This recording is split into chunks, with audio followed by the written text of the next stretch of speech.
Hola, soy Sofía. Y el día de mi boda, la familia de mi prometido sentó a mi padre, el hombre que me crió solo, en una mesa de servicio junto a la ruidosa entrada de la cocina. Fue la humillación más silenciosa y calculada que jamás he presenciado. En ese instante, bajo las luces de cristal de un salón de 5 estrellas, me di cuenta de que mi cuento de hadas era una farsa construida sobre el desprecio a mis raíces. ¿Alguna vez has sentido que tenías que borrar una parte de ti para ser aceptado por alguien a quien amabas? Antes de contarte exactamente lo que vi en los ojos de mi padre en ese momento, un instante que lo cambió todo para siempre, déjame un comentario diciéndome desde dónde me estás viendo y suscríbete al canal. Créeme, no querrás perderte lo que sucede cuando el mundo descubre quién es realmente mi padre. El conflicto no era nuevo, solo que yo había decidido ignorarlo, cegada por el carisma de Mateo y la promesa de un futuro brillante. Su madre, Isabela, una mujer cuya elegancia era tan afilada como sus comentarios, llevaba meses devaluando sistemáticamente a mi padre. Hablaba de su vida, sencilla, con una mezcla de falsa compasión y desdén, como si ser un carpintero jubilado fuera una enfermedad contagiosa. En su mansión de $5 millones en Coral Gables, las paredes estaban adornadas con nuestras fotos de compromiso, pero en ninguna de ellas aparecía Javier. Era un borrado sutil pero deliberado, un mensaje claro de que yo era bienvenida en su mundo, pero mi origen no. Yo, tontamente, lo justifiqué como un simple descuido, una diferencia de culturas entre su opulencia y mi humilde crianza. La finca donde se celebraba la boda era un paraíso artificial. Orquídeas blancas caían en cascada desde arcos de mármol. Un cuarteto de cuerdas tocaba suavemente mientras los invitados, todos pertenecientes a la élite de Florida, bebían champán y hablaban de sus últimas adquisiciones. El aire olía a dinero, a perfume caro y a una superioridad tan densa que casi podía tocarla. Me sentía como una pieza de arte que habían adquirido, una curadora que ahora formaba parte de su colección privada. Mi vestido de novia, elegido por Isabela, costaba más de lo que mi padre había ganado en un año. Cada detalle estaba diseñado para gritar riqueza y estatus, pero para mí, en ese momento, todo se sentía increíblemente vacío y frío, un escenario perfecto para la traición que estaba a punto de descubrir. Mateo se movía entre los invitados con la facilidad de quien ha nacido para ello. Su sonrisa era deslumbrante, su traje a la medida impecable, y cada gesto parecía ensayado para proyectar poder y encanto. A su lado, Isabela observaba todo con la mirada calculadora de una reina en su corte. Los vi reír con el alcalde, Carlos, un hombre respetado en la ciudad, y sentí una punzada de orgullo ajeno. Pensé que tal vez estaba exagerando, que mi sensibilidad de hija única me hacía ver fantasmas donde no los había. Quizás, en su mundo de logística compleja y listas de invitados de cientos de personas, un pequeño error en la asignación de mesas era comprensible. Me aferré a esa idea con desesperación, porque la alternativa era demasiado dolorosa para contemplarla. Con una sonrisa forzada, me excusé de un grupo de empresarios que discutían sobre bienes raíces en las Bahamas y comencé a buscar a mi padre. Mi corazón latía con una ansiedad creciente. Quería verlo, asegurarme de que estaba bien, de que se sentía cómodo en este mar de extraños. Recorrí con la mirada la mesa principal, reservada para la familia más cercana. Su asiento, junto al mío, estaba vacío. Luego miré las mesas circundantes, ocupadas por los amigos de Mateo y los socios de su padre. Tampoco estaba allí. Una sensación de frío comenzó a trepar por mi espalda, un mal presentimiento que se negaba a ser ignorado. Sostuve mi teléfono con fuerza en la mano, tentada de llamarlo, pero no quería causar una escena. Decidí buscarlo yo misma. Mi búsqueda me llevó más allá del círculo inmediato de poder y prestigio, hacia la periferia del gran salón. Pasé junto a mesas llenas de risas y conversaciones animadas, cada una un pequeño universo de conexiones y alianzas sociales del que mi padre no formaba parte. La música del cuarteto se mezclaba con el murmullo de la gente, creando una banda sonora alegre que contrastaba brutalmente con el pánico que se estaba gestando en mi pecho. Me sentía cada vez más como una extraña en mi propia boda, una espectadora de una obra en la que se suponía que yo era la protagonista. La finca, que antes me parecía un sueño, ahora se sentía como un laberinto diseñado para ocultar lo que no querían que viera. Y entonces lo encontré. No estaba en una mesa de invitados. Estaba relegado a un pequeño rincón, casi escondido, junto a la puerta batiente de la cocina.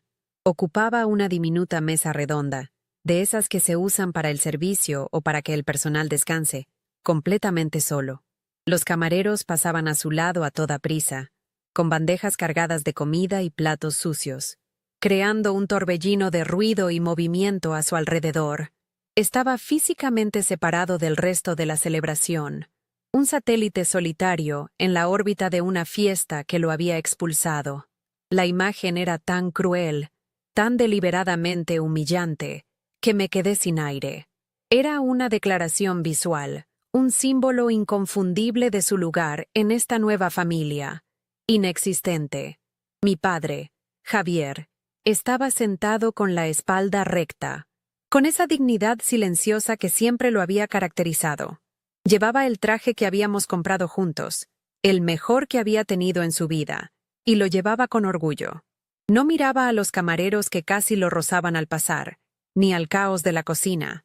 Su mirada estaba fija en mí, al otro lado del salón. A pesar de la distancia y el ruido, pude ver la emoción en sus ojos. No había resentimiento ni ira. Solo un amor inmenso y una pizca de tristeza que intentaba ocultar por mi bien. Estaba soportando esa humillación por mí, para no arruinar mi gran día. Y esa comprensión, ese sacrificio silencioso, fue como una daga en mi corazón. En ese preciso instante, todo se rompió. La sonrisa de Mateo, que seguía charlando animadamente con sus amigos, de espaldas a la escena, me pareció de repente monstruosa. La elegancia de Isabela se convirtió en una máscara para su crueldad. Las risas de los invitados sonaron huecas y distantes.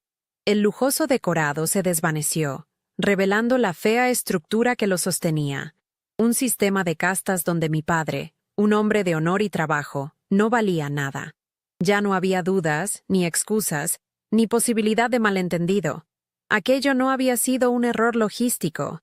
Había sido una ejecución social, cuidadosamente planeada y ejecutada a la perfección para ponernos a mi padre y a mí en nuestro lugar. Y yo, sin saberlo, había sido su cómplice. Me quedé inmóvil, anclada en el umbral de la humillación de mi padre. El sonido vibrante del cuarteto de cuerdas y las risas de los invitados se convirtieron en un zumbido sordo y lejano, como si estuviera bajo el agua. Todo mi universo se contrajo hasta caber en la imagen de Javier, solo, en esa mesa insignificante. La cara sonriente de Mateo, que seguía de espaldas a mí, charlando con sus amigos de la universidad, ya no era la del hombre que amaba. Se había transformado en la máscara de un extraño, un cómplice cruel en un acto de desprecio que yo había sido demasiado ingenua para anticipar. El shock inicial se disolvió, dejando en su lugar una rabia fría y pesada que se asentó en el fondo de mi estómago.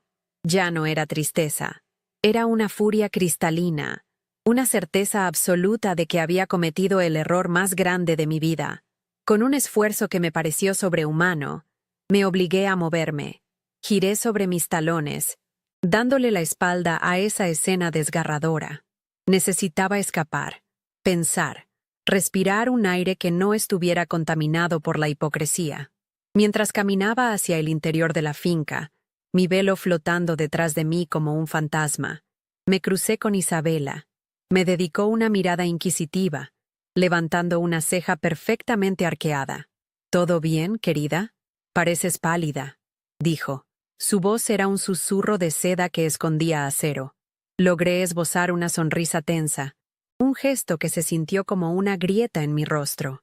«Solo necesito un momento. Es abrumador». Mentí. Ella asintió, satisfecha, creyendo sin duda que me refería al lujo de la fiesta, sin saber que lo abrumador era la magnitud de su crueldad. Su condescendencia era el combustible que mi ira necesitaba para arder. Encontré refugio en la suite nupcial, una habitación decorada con rosas blancas y seda color marfil, que, irónicamente, ahora me parecía una jaula dorada. Cerré la puerta con llave y el clic del cerrojo sonó como una sentencia definitiva. Me apoyé contra la madera fría, y por un instante, el peso de mi vestido de diseñador casi me ahoga. Era un disfraz, un uniforme para una vida que ya no quería. Todo en esa habitación, desde las botellas de champán en hielo hasta la vista del jardín iluminado, representaba el precio de mi silencio. El futuro financiero, seguro por el que estaba a punto de vender mi alma, y la dignidad de mi padre. Y en ese momento, me di cuenta de que era un precio demasiado alto. No derramé ni una lágrima. El dolor era demasiado profundo para las lágrimas. Se había solidificado en una determinación gélida. Mi mente comenzó a conectar los puntos, a repasar los últimos meses con una claridad dolorosa. Recordé la tarde en la mansión de Coral Gables, cuando Isabela me mostró las fotos del compromiso enmarcadas en plata, y noté la ausencia de mi padre. Oh, Javier es tan tímido con las cámaras, querida. No quisimos incomodarlo, había dicho ella con una sonrisa falsa. Recordé los comentarios de Mateo sobre la vida sencilla de mi padre, siempre dichos con un tono que mezclaba una falsa admiración con una lástima insultante. La insistencia en que Javier no diera un discurso en la boda, para no ponerlo en una situación incómoda. Cada una de esas pequeñas humillaciones, cada uno de esos sutiles borrados, eran ladrillos en el muro que habían construido entre mi pasado y su presente. La mesa junto a la cocina no era un error, era la culminación de su plan. Me miré en el espejo de cuerpo entero. La mujer que me devolvía la mirada parecía una extraña, una actriz interpretando un papel. Sentí una oleada de vergüenza que me quemó por dentro. Vergüenza por haber sido tan ciega, por haber justificado sus acciones, por haber creído que el amor de Mateo era suficiente para superar las diferencias. Vergüenza por haberle pedido a mi padre que soportara sus desprecios en silencio, por mi felicidad. Me habían hecho creer que yo era la afortunada, la chica humilde que había ganado el premio gordo. Pero ahora entendía la dinámica de poder real. Ellos no me estaban aceptando en su familia. Me estaban asimilando, esperando que yo misma cortara mis propias raíces para que el trasplante fuera exitoso. Y yo, tontamente, casi lo hago. Pero esa vergüenza se transformó rápidamente en otra cosa.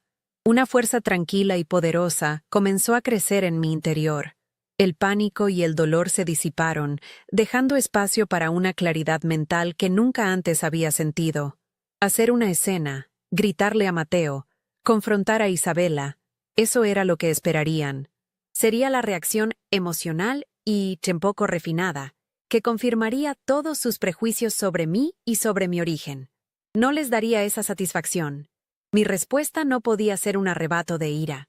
Tenía que ser tan silenciosa, tan calculada y tan devastadora como su propio ataque. No iba a destruir su fiesta, iba a desmantelar su fachada de superioridad moral, pieza por pieza, frente a todos sus importantes invitados. Necesitaba encontrar el arma adecuada. Mis ojos se posaron sobre mi teléfono, que descansaba sobre un tocador de caoba.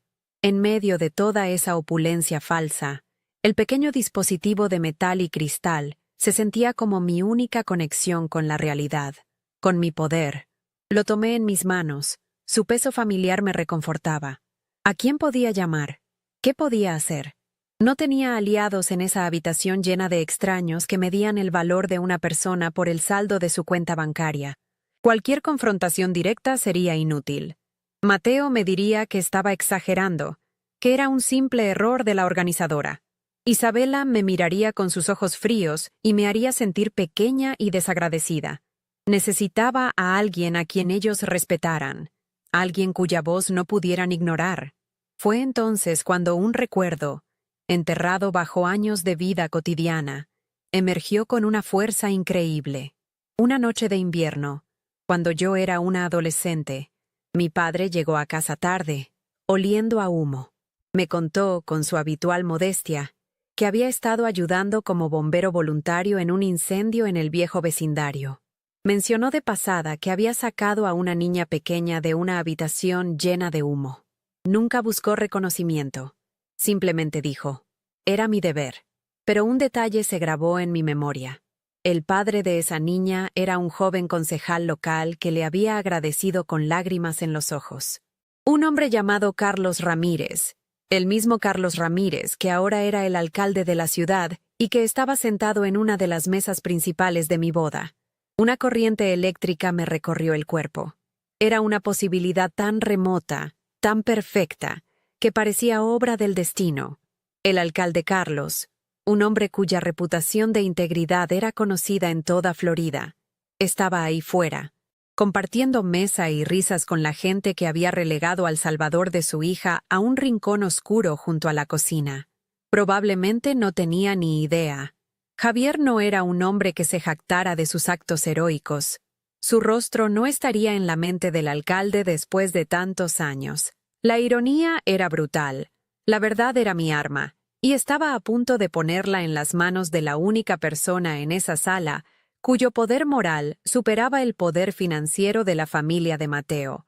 Sobre la mesa, junto a una tarjeta con el menú, estaba la lista de invitados impresa en papel grueso y elegante.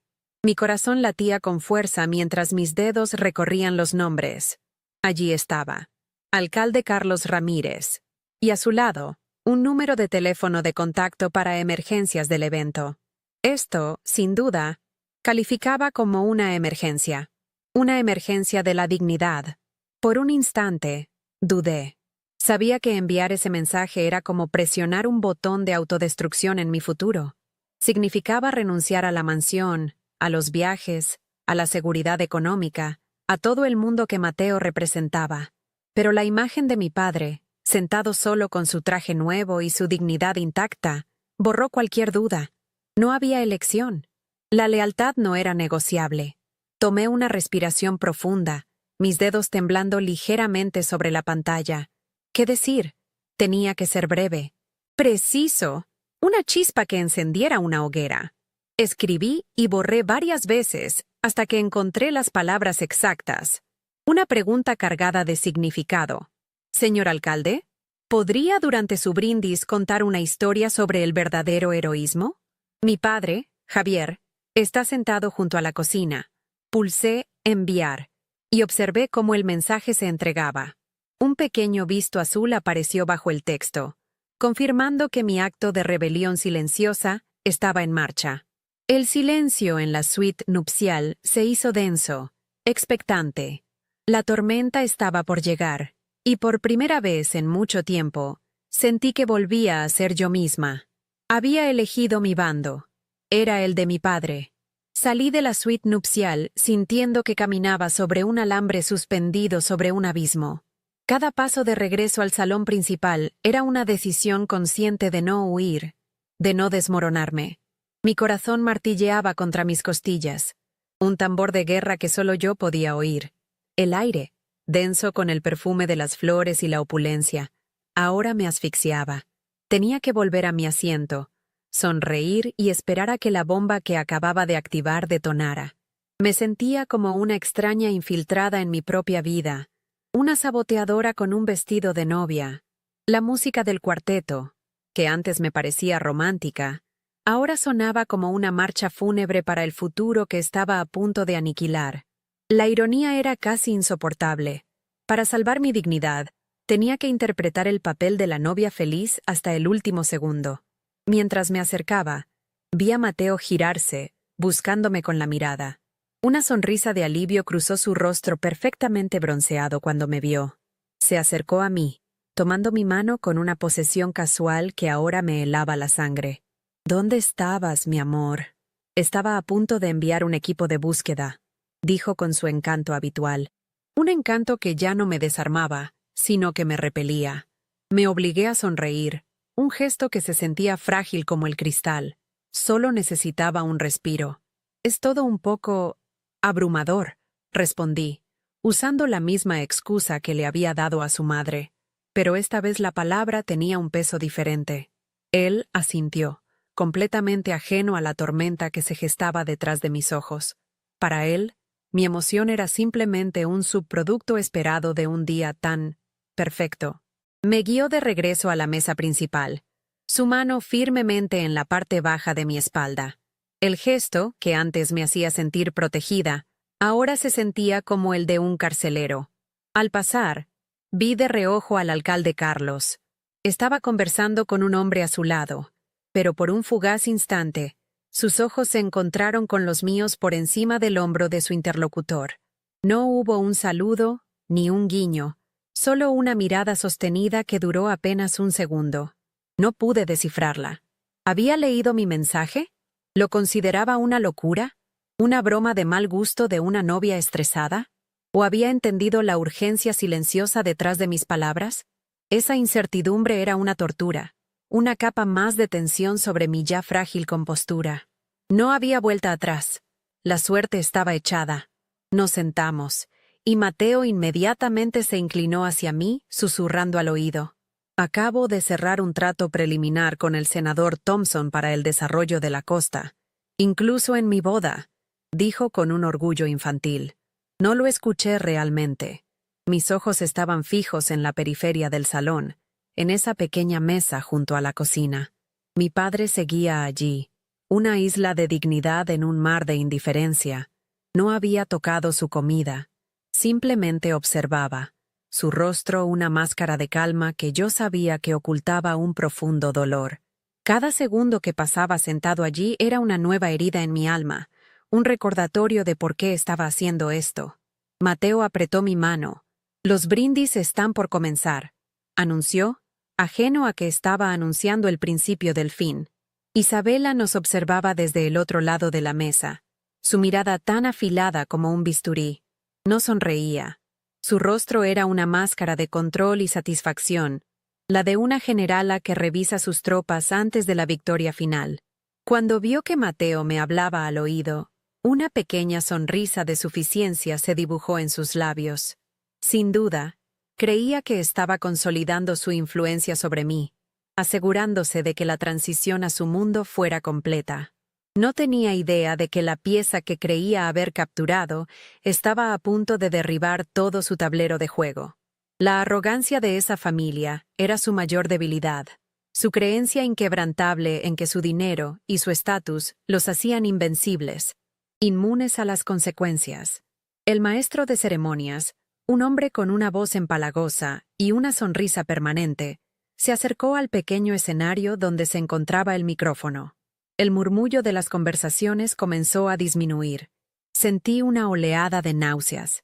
Este era el momento, el punto de no retorno.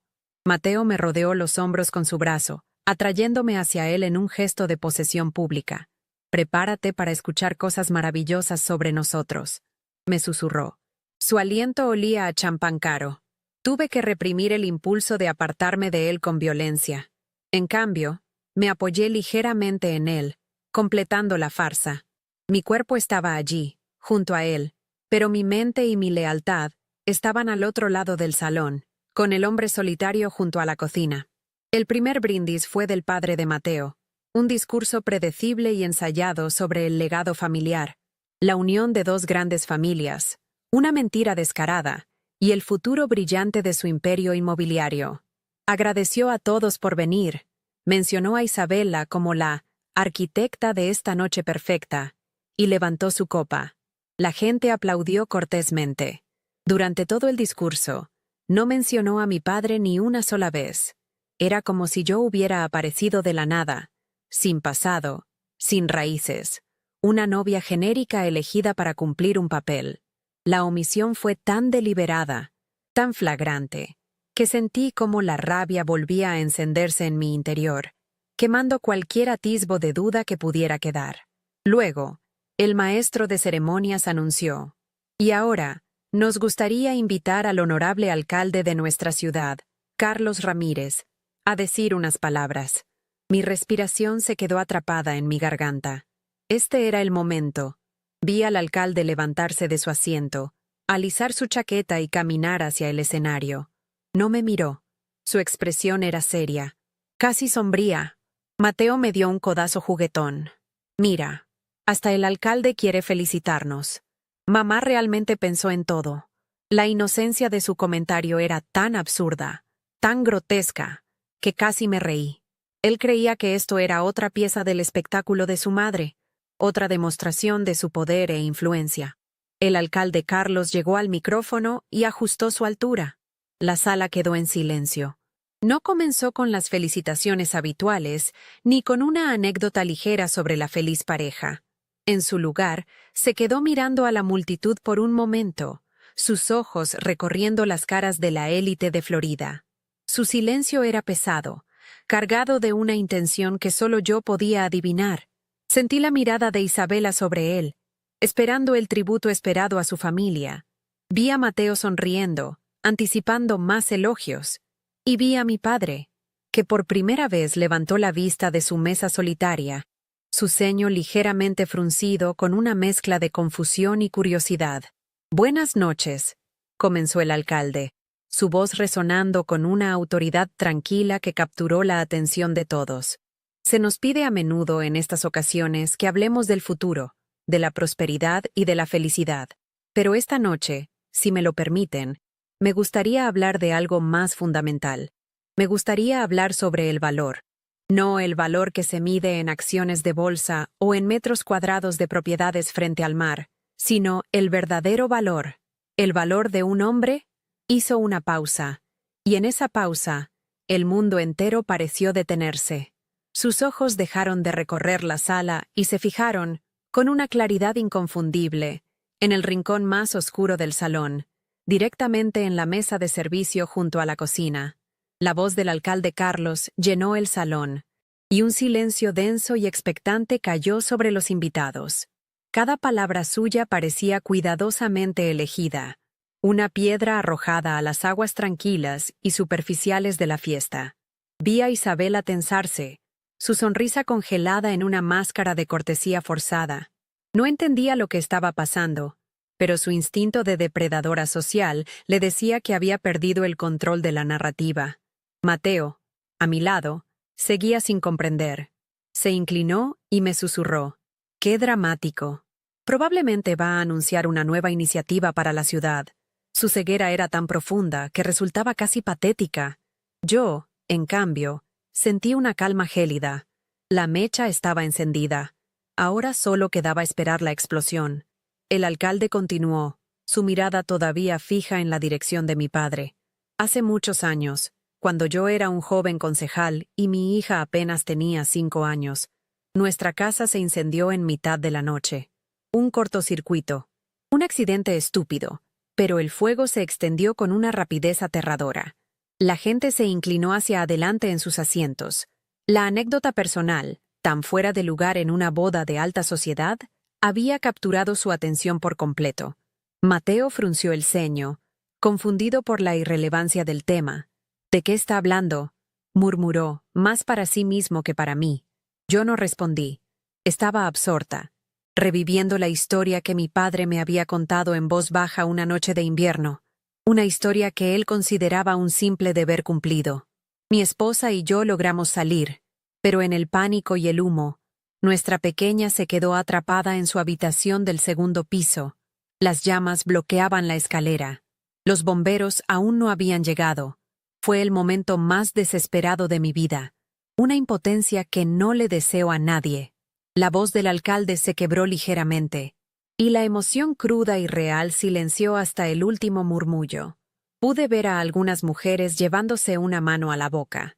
La historia había dejado de ser un discurso para convertirse en una confesión, un testimonio de vulnerabilidad que contrastaba violentamente con el ambiente de calculada perfección que Isabela había creado. Ella lo miraba con los ojos entrecerrados, una furia helada comenzando a formarse en su rostro, al darse cuenta de que su evento perfectamente orquestado había sido secuestrado. Fue entonces cuando mi padre levantó la vista. Nuestros ojos se encontraron a través del salón. En su mirada ya no había solo tristeza, sino una profunda confusión. Podía ver cómo su mente trabajaba, conectando los puntos, el recuerdo de una noche lejana emergiendo de las sombras. Negó con la cabeza casi imperceptiblemente. Un gesto dirigido a mí, como si me estuviera pidiendo que detuviera aquello. No quería la atención, no quería la gloria. Su humildad era tan pura, tan arraigada, que incluso en ese momento, su primer instinto era protegerse de los elogios. Pero yo sabía que esto ya no se trataba de lo que él quería, sino de lo que merecía. Se trataba de devolverle la dignidad que le habían intentado arrebatar. Y entonces, prosiguió el alcalde, su voz recuperando la fuerza, un hombre apareció de la nada. Era un vecino, un bombero voluntario que había visto el humo desde su casa. No esperó a los camiones. No esperó el equipo. Mientras otros miraban horrorizados, él actuó. La tensión en la sala era palpable. Podías oír la caída de un alfiler. Mateo finalmente se giró para mirarme, una pregunta formándose en sus labios, pero la expresión de mi rostro debió de detenerlo. Vio la determinación, la ausencia total de sorpresa, y por primera vez, una chispa de comprensión y de pánico apareció en sus ojos. Comenzó a entender que esto no era un accidente, era un ataque, y la bala venía de mi dirección. Isabela también me miraba ahora. Su mirada ya no era de confusión, sino de pura y venenosa acusación. Había entendido.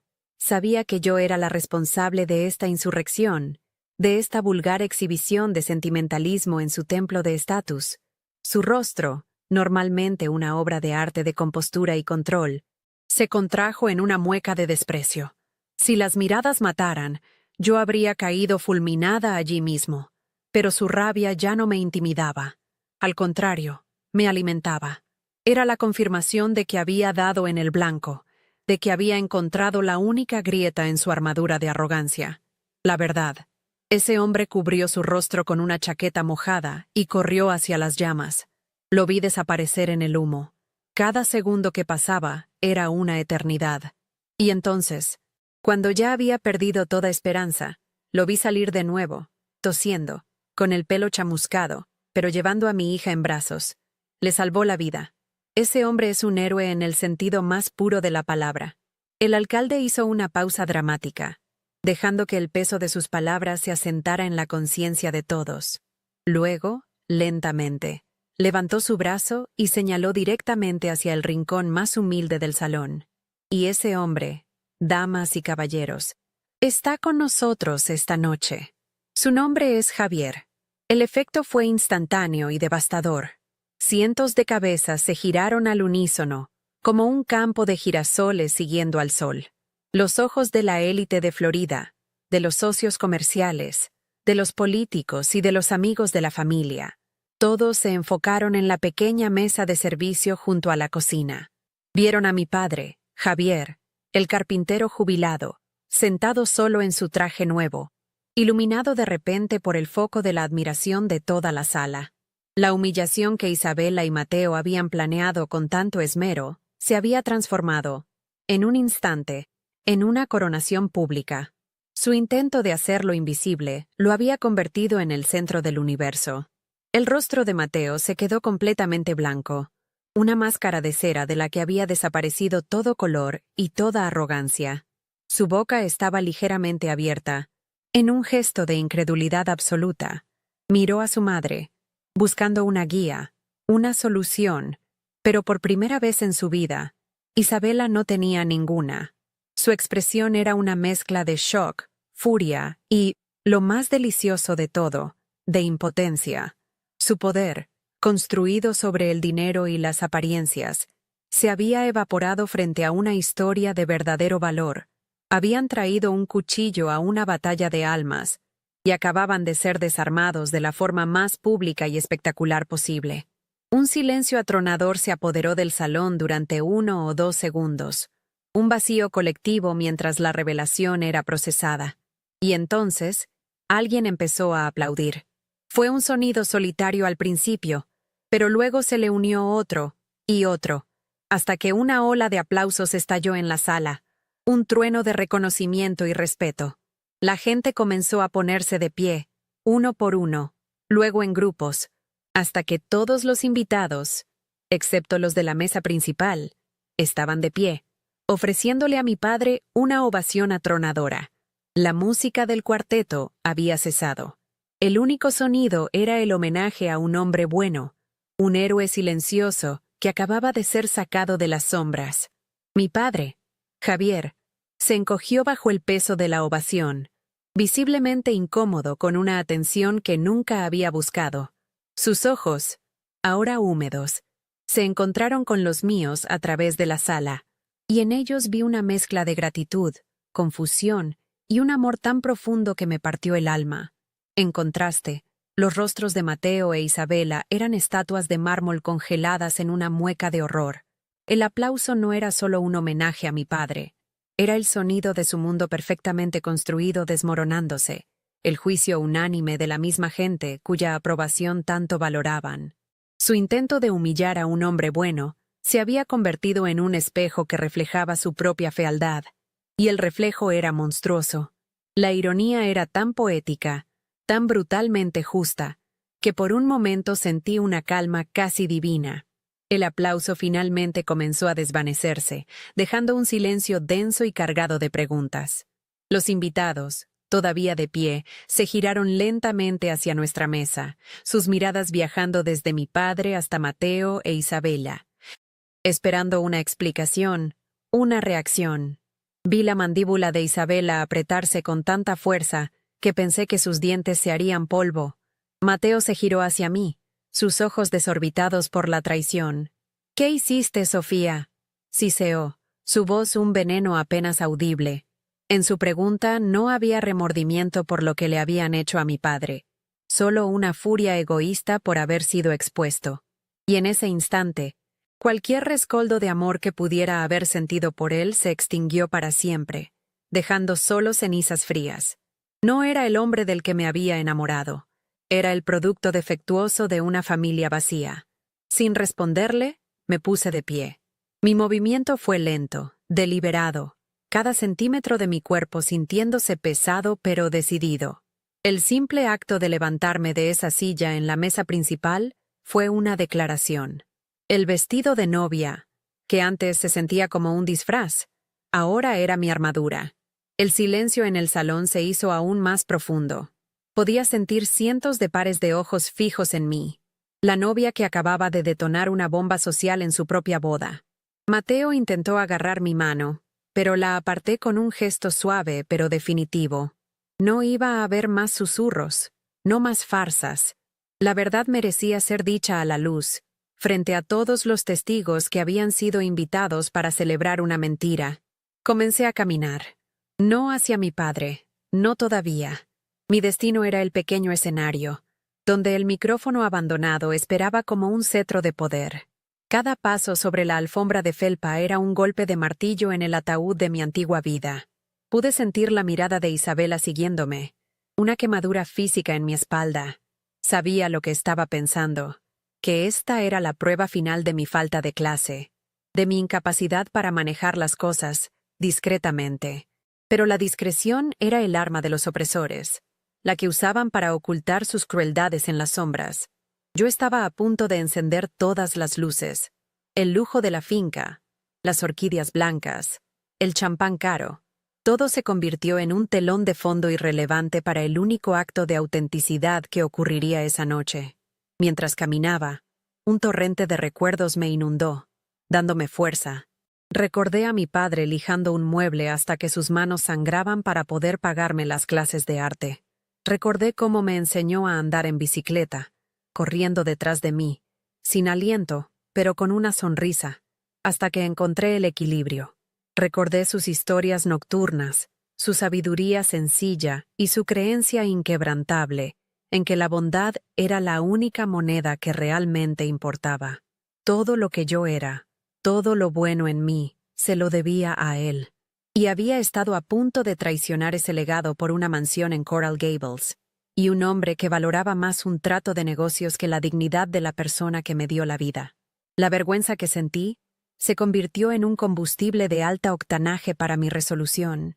Llegué al escenario y tomé el micrófono del soporte. Su peso metálico y frío en mi mano se sintió como un ancla en la tormenta. Me giré para enfrentar a la multitud. Mis ojos encontraron primero a los del alcalde Carlos, quien me ofreció un casi imperceptible asentimiento de aprobación. Un gesto que me dijo que no estaba sola. Luego, Mi mirada se posó en Mateo e Isabela. Estaban sentados juntos, dos monarcas destronados en su propia corte, sus rostros pálidos y lívidos de rabia. Finalmente, miré a mi padre. Estaba de pie junto a su pequeña mesa, observándome con una expresión de asombro y un orgullo que brillaba a través de sus lágrimas. Respiré hondo, preparándome para cortar el último hilo que me ataba a esa familia. «Buenas noches a todos», dije, y mi voz, amplificada por el sistema de sonido, resonó clara y firme, sin un ápice de vacilación. Quiero agradecerle personalmente al alcalde Carlos por recordarnos a todos lo que significa el verdadero valor. Hice una pausa, dejando que las palabras se asentaran. El hombre del que habló, mi padre, Javier, no solo es un héroe por lo que hizo esa noche, es un héroe por cada día de su vida.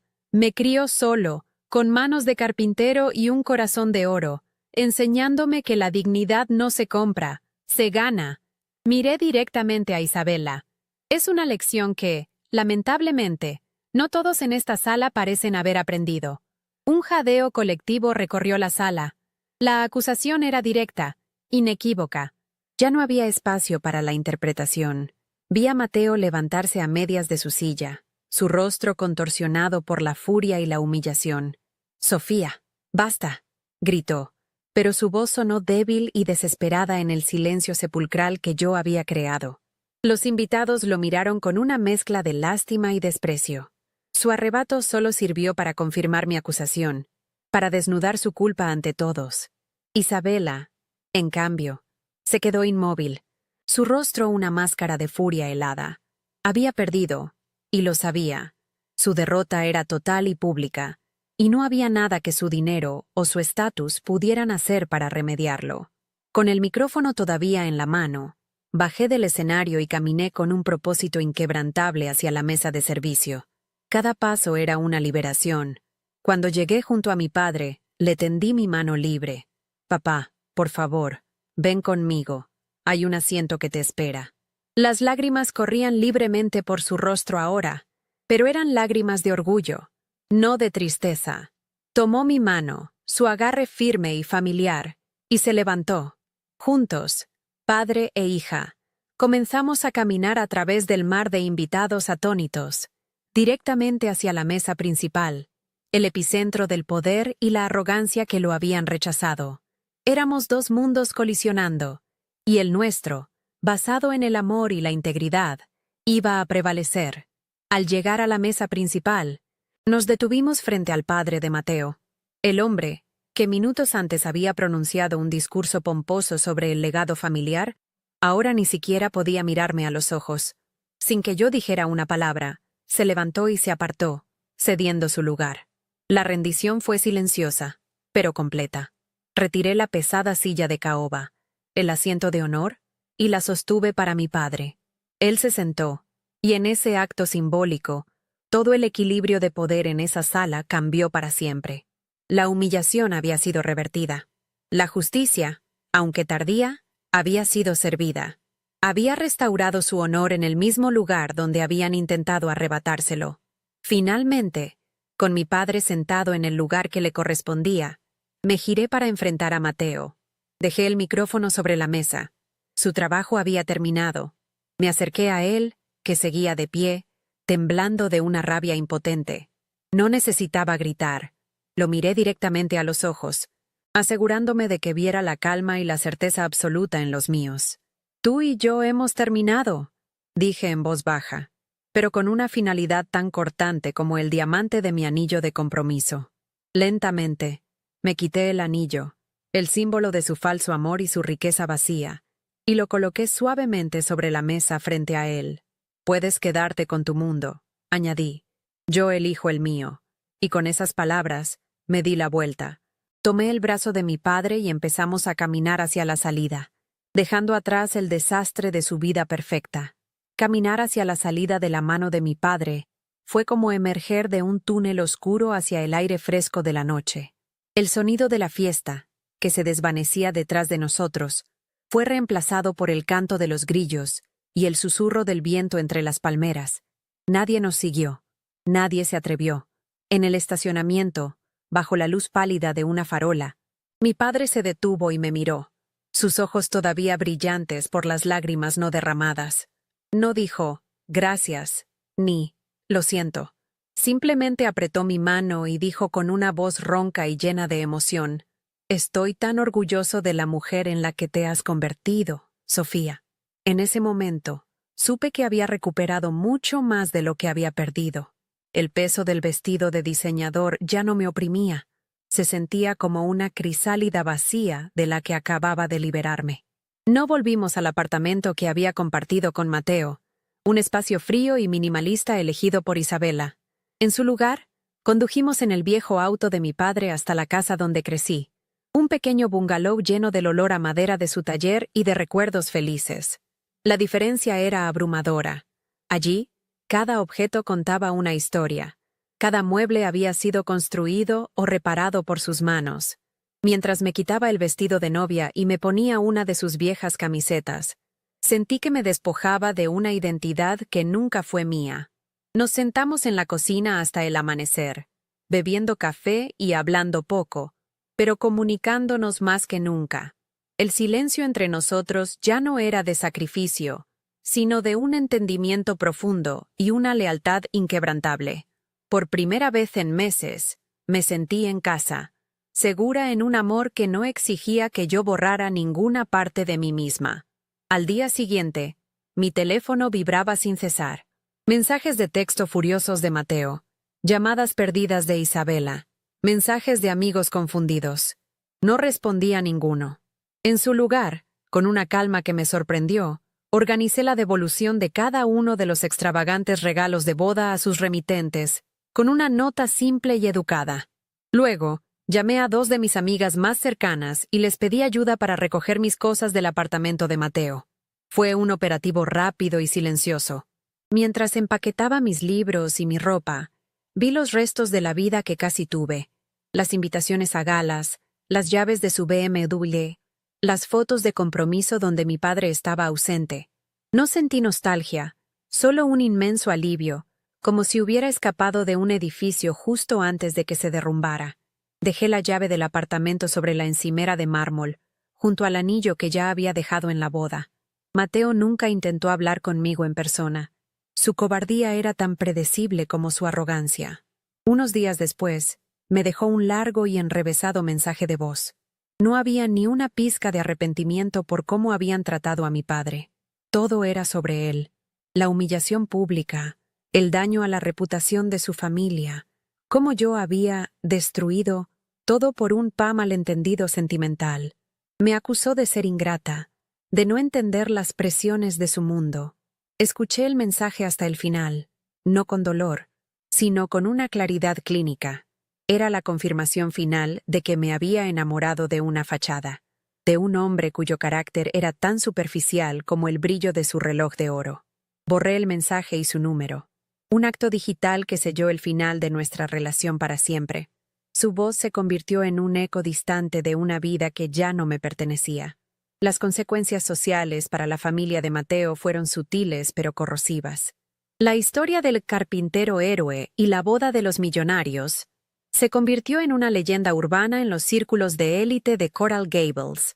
Me enteré a través de una amiga que la anécdota se contaba en voz baja en clubes de campo y eventos de caridad, siempre terminando con una mirada de desaprobación hacia Isabela. Su poder, basado en la percepción y el estatus, había sufrido un golpe del que no se recuperaría fácilmente. Habían sido expuestos no por un escándalo financiero, sino por una falta de decencia humana, un pecado mucho más difícil de borrar.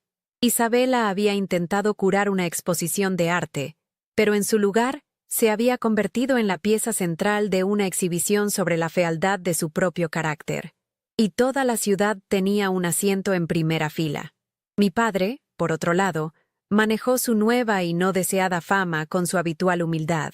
Algunos vecinos que apenas lo saludaban ahora se detenían a charlar con él, a estrecharle la mano.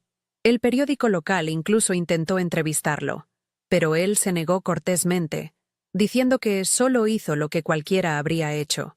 Su dignidad no provenía del reconocimiento externo, sino de su interior. Nuestra relación floreció. Pasábamos las tardes en su taller, yo leyendo mientras él trabajaba la madera, el sonido rítmico de sus herramientas convirtiéndose en la banda sonora de mi nueva vida. Lo vi erguirse un poco más. Una tristeza que no sabía que llevaba en los hombros finalmente había desaparecido. Había sido visto, validado, no como un héroe, sino como el hombre de valor que siempre fue. A través de un abogado, manejé los aspectos prácticos de la ruptura. Emití una declaración simple y final. Renunciaba a cualquier reclamo sobre los bienes o regalos adquiridos durante la relación y consideraba el asunto cerrado. No quería nada de ellos, ni su dinero, ni sus disculpas, ni su drama. Mi libertad era el único activo que me interesaba. Devolver todo lo que me habían dado, desde las joyas hasta los muebles de diseño, fue un acto de purificación. Cada caja que salía de mi vida era un paso más hacia mi propia identidad. Una identidad que no estaba definida por el saldo bancario de mi pareja, sino por mis propios principios. Renuncié a la seguridad financiera de su mundo, pero a cambio, gané una riqueza mucho más duradera: el respeto por mí misma. Mi trabajo como curadora de arte cobró un nuevo significado. Volví a mi galería con una visión renovada, enfocándome en artistas emergentes cuyas obras contaban historias de autenticidad, de lucha y de dignidad. Mi experiencia personal me dio una sensibilidad más profunda para reconocer el arte que no solo era estéticamente agradable, sino que también tenía alma. Mi primera exposición después de la boda se tituló Raíces Visibles, y fue un éxito rotundo. Celebraba a artistas que, como mi padre, encontraban la belleza y la fuerza en sus orígenes, sin importar cuán humildes fueran. Se convirtió en una declaración profesional y personal, un testimonio de que había encontrado mi voz, tanto en mi vida como en mi carrera. Meses después, la vida se había asentado en una nueva y tranquila normalidad. Una tarde de domingo, estaba ayudando a mi padre a barnizar una silla de madera que había restaurado. El sol entraba por la ventana del taller, iluminando las partículas de polvo que bailaban en el aire. No había opulencia, ni sirvientes, ni la presión de mantener las apariencias. Solo el olor a madera, el calor del sol y la compañía silenciosa y reconfortante del hombre que me había enseñado todo lo que importaba. Él me pasó un trapo, sonriendo. «Quedó como nueva», dijo, admirando su trabajo. Y yo, mirándolo, supe que yo también. Estaba completa, no porque alguien me hubiera elegido, sino porque yo había elegido ser fiel a mí misma y al amor incondicional que me había formado. Miro hacia atrás y me doy cuenta de que todo se redujo a un solo momento, a una sola imagen. Mi padre, solo, en una mesa junto a la cocina. Esa imagen no fue el final de mi cuento de hadas, fue el principio de mi verdadera historia. Me enseñó que a veces el amor no es suficiente para construir una vida, especialmente cuando ese amor exige que borres a las personas que te construyeron a ti. La lección universal que aprendí bajo las luces de cristal de esa finca no fue sobre la maldad de una familia rica, sino sobre el valor incalculable de la lealtad a uno mismo y a quienes nos dieron un amor sin condiciones. A veces, la mayor prueba de amor no es quedarte, sino tener el coraje de irte cuando lo que está en juego es tu propia alma y la dignidad de los tuyos.